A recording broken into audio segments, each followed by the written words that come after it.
I also want to look at uneven development within Southwest Asia and how that relates to the resource of oil particularly. So access to oil depends on the physical geography that underlies each of these countries, and so there's uneven access across the region. Places that tend to have oil have very high incomes as a result of sale of that as a very important commodity to the entire industrialized world. These countries have been able to sometimes diversify their economy, so to begin or to industrialize, have industrial hubs for refining and manufacturing, and petroleum-based products for export. It's also allowed countries to have money to modernize, to build new schools, infrastructure, low-cost housing, and modernized agriculture and medical facilities, and to urbanize as well. The presence of oil also draws in foreign investment, not only into the oil sector itself, but this spills over to other sectors of the economy. This map shows some of the distribution of oil. Again, this is a cartogram. So if we look at this, the larger the country is, the larger their share of oil resources. So the big players here are Saudi Arabia and Iran. We see Iraq, Kuwait, Qatar, the United Arab Emirates is also having a lot of oil resources, Libya, Nigeria, in Africa as well. The major users of this oil, we see the United States as showing up, the US, Canada, Russia, etc. So the US consumes more than 20 million barrels of oil every day, but has less than 2% of the world's remaining oil. And the Middle East controls more than 60% of the world's remaining oil. So you can see why the US has major political interest in control and stability within this part of the world. If we look at the geographic effects of oil across the region, we see income inequality in the various countries. So in places that have a lot of oil wealth like the UAE, Kuwait and Bahrain, you see fairly high GNPs, over $20,000 a year. Places that don't have a lot of oil, places like Syria, Egypt, Morocco, incomes are only about $1,200 a year. So a lot of difference in wealth, and that leads to intra-realm migration, and also the areas with wealth draw folks from other parts of the world. So this map shows some of those migration flows. The internal migration within the region, you see a lot of folks coming into places like Saudi Arabia from poor countries like Egypt, Yemen, people coming from coming in as Palestinian refugees to try to get work. You can also see on this map on the right, this is particularly looking at immigrants from the Philippines, and you see major destinations being in the Persian Gulf area, so places like Saudi Arabia, Qatar, United Arab Emirates, and there's a gender differentiation in these immigrant flows and what sorts of labor folks take up. So for the male immigrants, they often get jobs in industry or in things like construction, and the female immigrants often have household jobs as maids or childcare givers. On this map, we can see the wider region and some of the immigration flows there. We can think about push and pull factors.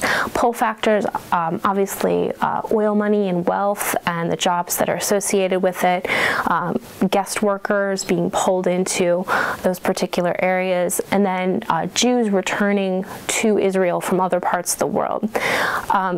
Push factors might be a lack of work or poverty in one's home country, war and civil unrest, and obviously we talked about things like Palestinian refugees, having that as a push factor.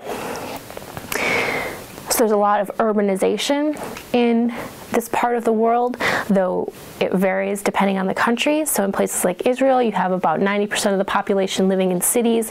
In the Sudan, only about 30%. And there's a lot of really large cities here. So Cairo in Egypt has about 11 million people. Istanbul in Turkey, about 10 million people. Tehran in Iran, about 7 million. So very large cities.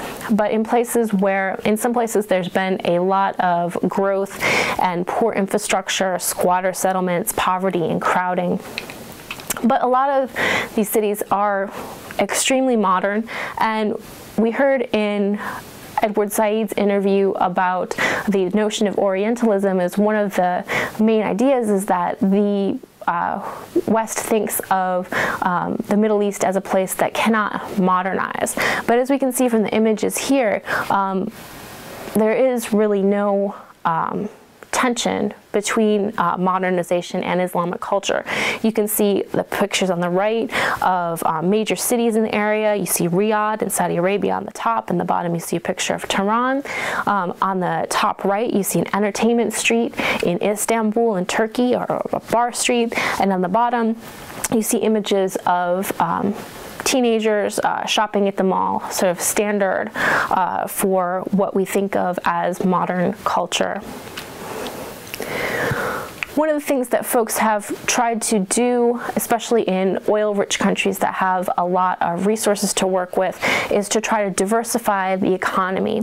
And so in Saudi Arabia, we have more growth in manufacturing, especially of petroleum-related products for export. In Jordan, you have a focus on trying to increase tourism. And in the United Arab Emirates, especially in Dubai, you have this idea of trying to sort of remake the physical geography of the place and to encourage this idea of creating this as a tourist haven.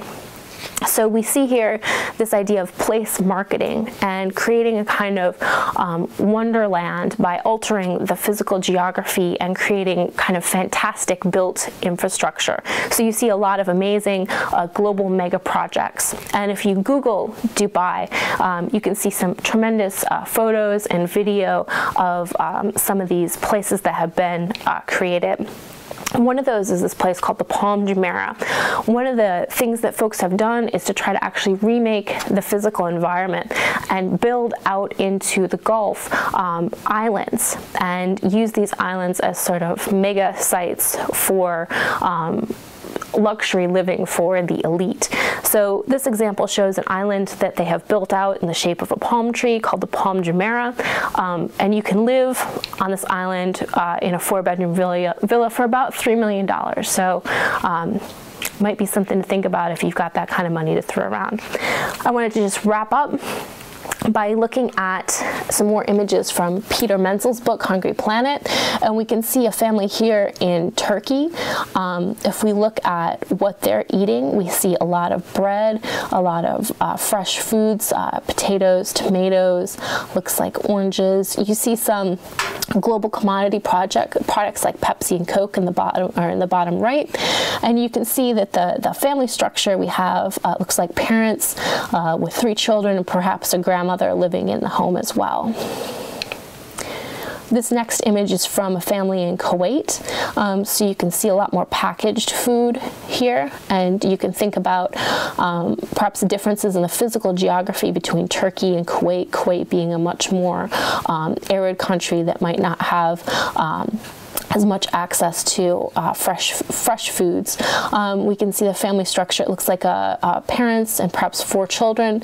And then in the back left, perhaps those are immigrant workers who are working in the household as well. So we see some of that within the family structure here.